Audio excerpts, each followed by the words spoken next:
سعيدا كن فريدا عش بفخر في الحياة لا تبالي فالمعالي بالتحدي لا سواه كن سعيدا كن فريدا عش بفخر في الحياة كن سعيدا كن فريدا. الحمد لله على نعمائه والشكر له على توفيقه وامتنانه والصلاة والسلام على النبي المبعوث رحمة للعالمين وعلى آله وأصحابه وسلم تسليما كثيرا. أما بعد أوصيكم ونفسي بتقوى الله تعالى. والليال خطبتنا waa mawsimi waxay ka waramaysaa waqtiga aynu marayno si aynu uga faa'iideysano fursadda cimriga oo dadku had iyo jeer islaamku wuxuu barayaa dadka sida ay uga faa'iideysan lahaayeen waqtiga taasina waa siyaabaha cimrigu ku barakoobo dadkuna ay ku kala dheereeyaan. qof wuxuu garanayaa waqtigani qiimaha uu leeyahay وكفى سنة قفنا لا يعرف ولا يدري قفنا كما ورهيو قد دورة وإلى تبنياه الله حريرة بشان محرم أيين استول تاجدون إن شاء الله محاق الله عن محاسس حن سيدا يدات كل رقمان بشان هرتا وحي كمتها براها إلى هاي اعتراف سنة سبحانه وتعالى إلا بيه طبنكها sanadka hijriga baa ilaahay ictiraafsan yahay quraanku ku sheegay sharcigana uu ku jiday isaga wax lagu tirsanaya isagaana bilahan xurmada leh afartii ay ka mid yihiin. ilaahay baa wuxuu inna ciddata shuhuuri cinda allahi 12 shahra tirada bilaha ilaahay uu ogol yahay in wax lagu tirsado lana tixgeliyo waa 12 minha 4 xurum afar baa xurmo leh أفرتا النبي فسر عليه الصلاة والسلام صدح هو إسكو حجان ذو القعدة ذو الحجة محرم والصدح ذنا ينلبنا صار رافنا مدنا كتيرنو صدتال عرف سكو ساسي سمارد ويقانا إيش حاج كلا قتنا عرف إلى هذا تاني مكان سكيرا تي كسيور رئيسي صنفركو حكتين صدتال بيدا صدح لا بشكلنا وبشر الله إلى هذا الرجب نبي يقول له ورجب مضر بقى عاشو كنت الماما نيمان كرهير مضر لورن شري قبيلة عربيات بهاي سيجارة بوينين شري ما قعودي بقى لو بحية بشا يدا وبشا شعبان كهر رئيس الرمضان بدون حيث بلاها إياك حرمة له إلهي بحرمة السيد سبحانه وتعالى والتفضيل كالله يسكله الأشخاص والأزمنة والأمكنة ضلك إيا ضدك إيا وقتك إلهي بك الديرات سيئة عندنا كما قبسان كرتوا مخلوقات كيس بذو البنا سيدوت المامون بالله الراعية سي أجري أبال ونكسن الله هلا مركا إنه أجنب بشان يدا وحيابها اللقبنا يو دليل كودي رجلنا يا صوم إن إلهي درادي الله صوم الصوم سنة هدو قفكو كل ذرنا الدواجب ونقول مسلم ورنا يا من حديث أبي هريرة نبي وحول أفضل الصيام بعد رمضان شهر الله المحرم صيام شهر المحرم صوم وحا وقفل لبضان رمضان كذب صوم كلا صوم بش الشعبان تاريخ دي سمر كلا يقى صوم كاي سقا أما الشعبان بشا محرم يو صوم كلا صوم يتري وقت الجاهلية ذا بواتشري وحتى رسول صلى الله عليه وسلم كمر كوشوغا يواسومي أو عربتي غير قريش نوي يقانين وحنا لقى يا بين كل حلين دينتي النبي إبراهيم بركو هذا النبي ومدينة تجا عليه الصلاة والسلام أيا وحارك مالك الطبنا ذا محرم يلا أي سوم أيام قلدي يهود مدينة دجناء سيدو بخاري ورينا من حديث ابن عباس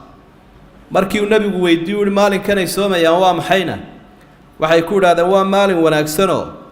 ilaahay baa fircoon ka nabad galiyay nabi muuse fircoonna halaagay sidaa daraadeed baanu u soomaynaa ciid ma aha waa soom waxa laga warramaya waxa lagu weyneeyay cibaada laakiin ma aha in la ciiday dadka qaar kood baa ciid u daliishada ciidda waxba la cunaa ee lama soomo rasuulku sala allahu calayhi wasalam wuxuu yihi nimanka nebi muuse anaaba uga dhow awliyadii ilaahay iyo muslimiintii baanu isku nahay iyagoo abtirsiimaan iimaan lahayn baa hayaa intuu soomaybu ummaddana faray inay soomaan soomkaa isaga ah maalinkaa cashuura muxaram ay 10ka tahay soomka la soomayaa ramadaan ka hor waajib buu ahaa oo nebigu wuxuu faray waajibnimo in muxaram la soomo 10keeda bil walbana sunnanimo 3 cisho laga soomo laakiin markii ramadaan ilaahay uu waajibiyey waajibnimadii waa laga qaaday maalinkaa cashuura waxay u guuray faradnimadii soomku ramadaan maalinkaa soomkiisuna sunno ku hadhay culamaa usul waa kuwa idhaahdo waa nasqun min badalin akhafa ilaa athqala min shay fudud baa laga soo guuro ku ka culus baa loo guuray xagga takliifta iyo xilka cisho quraa waajib ahaydee 30 cisho ama 29 baa dadkii la saaro farada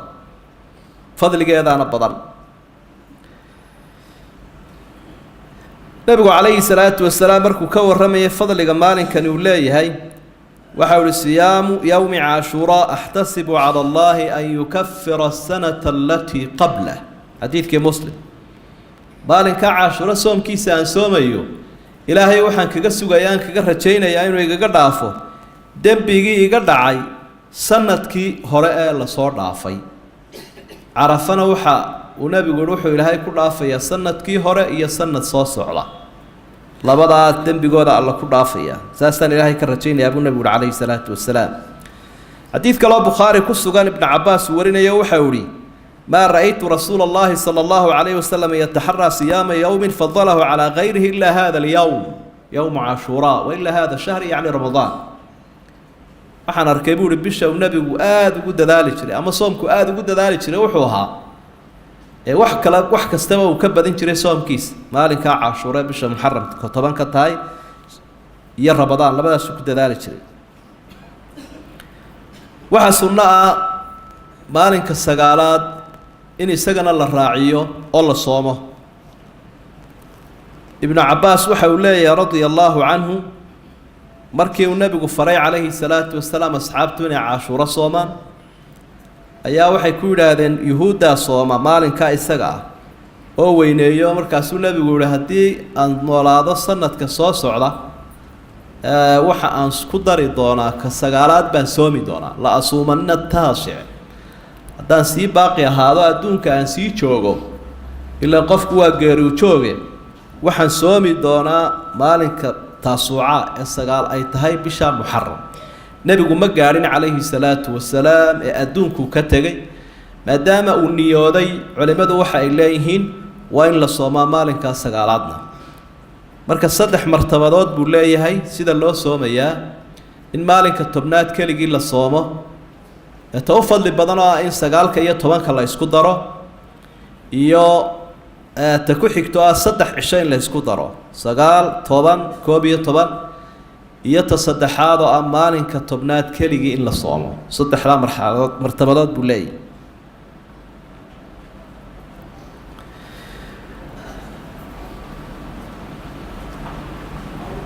marka la eego rasuulku sallallahu alayhi wasallam xikmadda uu soomay maalinkaas sagaalaad culimadu waxay leeyihiin 3 arrimood baa suuragal ah mid waa taxadiidka laga fahmayo waa khilaafan lil yahuud nimanka yahuuda iyo nasaarada uu nabigu aad inoo faray inaynu khilaafno oo doorka dadka muslimiinta ay leeyihiin waxa weeye in iyaga lagu daydo wixii diin ilaahay loogu dhawaanayo iyo wixii dhaqan iyo akhlaaq wanaagsan laakiin ma aha iyagu inay daba socod noqdaan iyo kuwa dadka ku dayanaya taas waa mid waana jawaabtu asxaabta siiyay markii uu kol haday iyagu maalinkaas uu soomaan inagu 9 ku dari waxa labaad oo xigmadu ay noqon kartaa bay leeyeen culimadu maalinkan tobnaad inaan keligii lagu daynina maalin kale la raaciyo sidii jumcahaba nabigu uu yiri yaan loo soomin keligii ama sabtida laakiin sabtidiina maalin hal la raaciyo jumciina maalin hal lagu daro waxay noqon kartaa arinta saddexaad ihtiyaad iyo dadaal loo dadaalayo maalinkan tobnaad waxa laga yaabaa in taariikhdu ay si isaga ka riixdo ama aad maalinkii la seegto marka laakiin 9 ku darto waad helaysaa maalinkii saddexda arrimood bay noqon kartaa hadday dhacdo qofka inay iskaga darmato bisha bilowgeedii oo wuxuu garan waayay bishu goorta ay bilatay muxaram ama ay dhammaatay bishii ka horreysay bishii goortay bilatay buu garan waayay muxaram muxuu yeelayaa qofku waxa uu samaynayaa 30 buu ka dhigayaa dilxija ila dilxija weyn soo ciidno waa xajkii baa la guto waa la garanayaa marka in 30 laga dhigo kadibna 3 cisho qofku soomaya 8 9 10 marka uu waafaqi doona insha Allah soo ixtiyaad ugu sameeyo oo u dadaalo صوم يوم عاشوراء ماذا يكفر نبي wuxuu ilaahay waxaan ka rajeenayaa maalinka caashura markaan soomo inuu ilaahay iga dhaafo sanadkii hore dambigii dhacay wuxuu dhaafayaa muxuu yahay imaam an-nawawi rahimahullah iyo ima kale way ka hadleen fi sharh al-muhadhab waxa uu leeyahay ilaahay wuxuu ku dhaafayaa yukaffiru bihi as-saghira wa yukhaffifu bihi al-kabira ilaahay dunuubta yar yar buu ku dhaafayaa dunuubta waaweyn ilaahay inuu kaga fududeeyaa laga yaabaa qofka taana waxa loo daliishanayaa rasuulku wuxuu ka waramay sallallahu alayhi wasallam markuu qofku umraysto umrada ilaahay wuxuu kaga dhaafayaa sanadii hore iyo tan imika wixii u dhaxeeyay ee dunuubaha labada salaadood waa soo kale labada xaj waa soo kale ida jtunibatil kabaa'ir marka kabaa'irta iyo dunuubta waaweyn laga dheeraado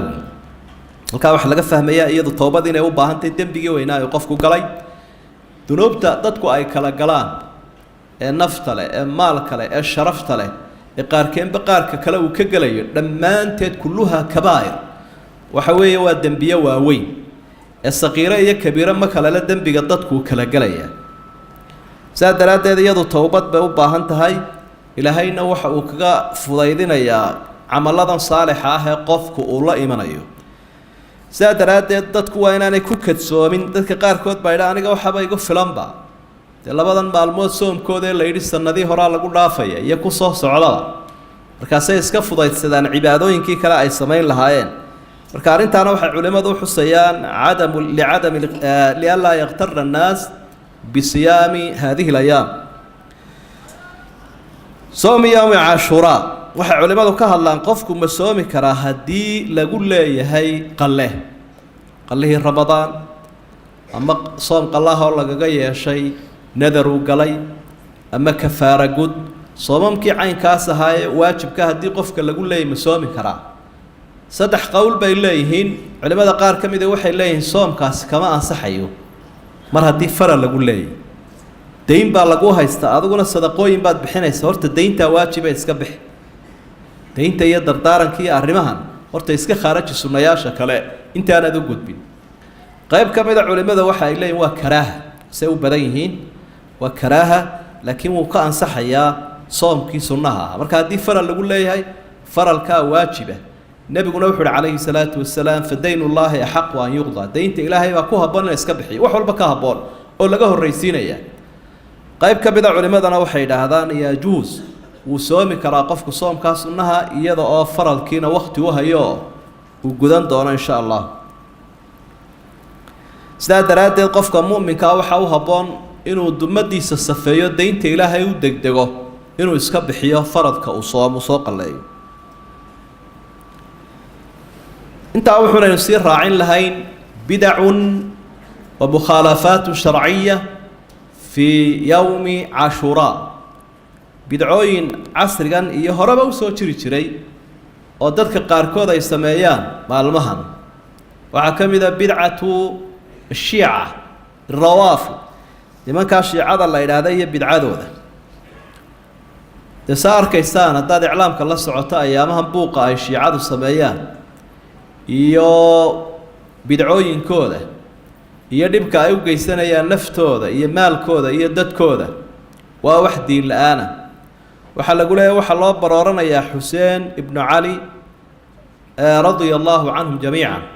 آل بيت كي رسولك نين كم يظهر للدلي وإنك الرسولك أووغا وهاية حسين بن علي با ديل كيسي الله برارنا يا ومارنتا كوبيغنا ومركاسا ديق ليسكا سيدينيا dadkii oo madaxa iskala dhacaya seef oo silsilada dhabarka iskala dhacaya oo la isqaawinayo dhulka isla dhacaya ayaa arkaysaa lagu leeyahay meelaha lagu xajaya Karbala la ilaa marka dhibka haysta dadka muslimiinta waa wax dadka ummadda islaamka sheeganaya wax badan oo bidca ah ay ku khilaafsan yihiin waa jiraan dadkii muslimiinta ahaa ay kaga baydheen waxa weeye runtii wax aad u dhib badan oo jahli iyo ku salaysan inxiraaf xagga caqiidada ama ay baydhsan yihiin waxaa aad u la yaab badan ingiriisku waqtiyadii wadamada gumaysan jiray uu maalgelin jiray oo waxa uu maalgelinayaa si uu isticmaarsado nin dadkii xorriyadda doonaya ka mid ah u yimid oo reer Iiraanaho xorriyaddii baanu doonaynaa buu ma xorriyaddii wali may gaarin buu ilaa dadkan horta xuquuqul insaanka la baro oo insaaniyadda lagu soo celiyo oo waa kuwan dadkii wali naftooda ay dilayaane bal horta ilaa loo bislaayo dadku inay insaaniyadda gartaan isticmaalka laga qaadi maayo buu lahaa marka taa macnaheedu waxa weeye suuradda muslimiinta inuu xumeeyo iyo inay yihiin dad dhaqan xun oo aan lagu dayan karin baa uu maalgelinayaa cid kasta oo markaa wax khuraafaad wadata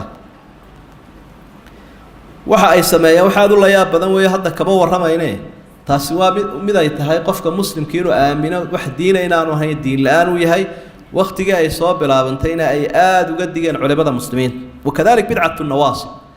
waxa iyagoo la ficiltamaya dhinaca kala tegay nimanka loo yaqaan nawaasibu shaam oo iyaguna in badan oo kamid ah aalubeydka ay dhaliili jireen aalubeydka rasuulka sallallahu alayhi wasallam marka iyagoo la ficiltamaya shiicada ayaamaha waxay ka dhigtaan ciid bay ka dhigaan taasuuca caashuura iyo bisha muharram oo dhan inta shiicadu dhiiga ay iska sii daynayaan iyaguna fantasiya la dhigaya cunno badan baa la cunaya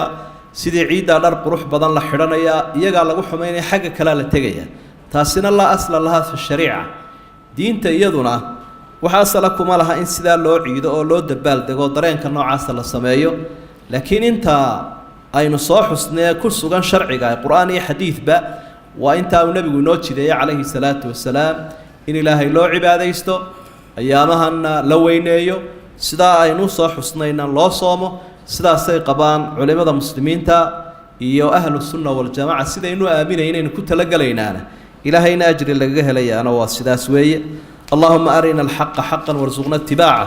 وأرنا الباطل باطلا وارزقنا اجتنابه اللهم أصلح لنا ديننا الذي هو عصمة أمرنا وأصلح لنا دنيانا التي فيها معاشنا وأصلح لنا آخرتنا التي إليها معادنا واجعل الحياة زيادة لنا في كل خير واجعل الموت راحة لنا من كل شر يا أرحم الراحمين اللهم اجعل خير أعمالنا أواخرها وخير أعمالنا خواتمها وخير أيامنا يوم نلقاك فيه يا أرحم الراحمين اللهم أغننا بحلالك عن حرامك وبفضلك عمن سواك وبطاعتك عن معصيتك يا أرحم الراحمين اللهم أحينا سعداء وأمتنا شهداء واحشرنا في زمرة الأنبياء اللهم من أرادنا بسوء وأراد المسلمين بسوء فأشغله في نفسه يا أرحم الراحمين واكفيه بما شئت وكيف شئت إنك على كل شيء قدير اللهم آت نفوسنا تقواها وزكيها أنت خير من سكاها يا أرحم الراحمين اللهم إنا نعوذ بك من جهد البلاء ودرك الشقاء وسوء القضاء وشماتة الأعداء اللهم إنا نعوذ بك من علم لا ينفع ومن قلب لا يخشع ومن نفس لا تشبع ومن عين لا تدمع ومن دعوة لا تستجاب لها يا أرحم الراحمين اللهم اشف مرضانا وعاف مبتلانا وارحم موتانا وتمم نعمتك علينا يا أرحم الراحمين اللهم انصر الإسلام والمسلمين وانصر المستضعفين والمجاهدين في سبيلك في كل مكان يا أرحم الراحمين فستذكرون ما أقول لكم وأفوض أمري إلى الله إن الله بصير بالعباد وأقم الصلاة في ساحة للعلم كنا نلتقي والحب والإخلاص زاد قلوبنا نمضي إلى نور اليقين ونرتقي قمم الفلاح وتاجنا أخلاقنا في ساحة للعلم كنا نلتقي والحب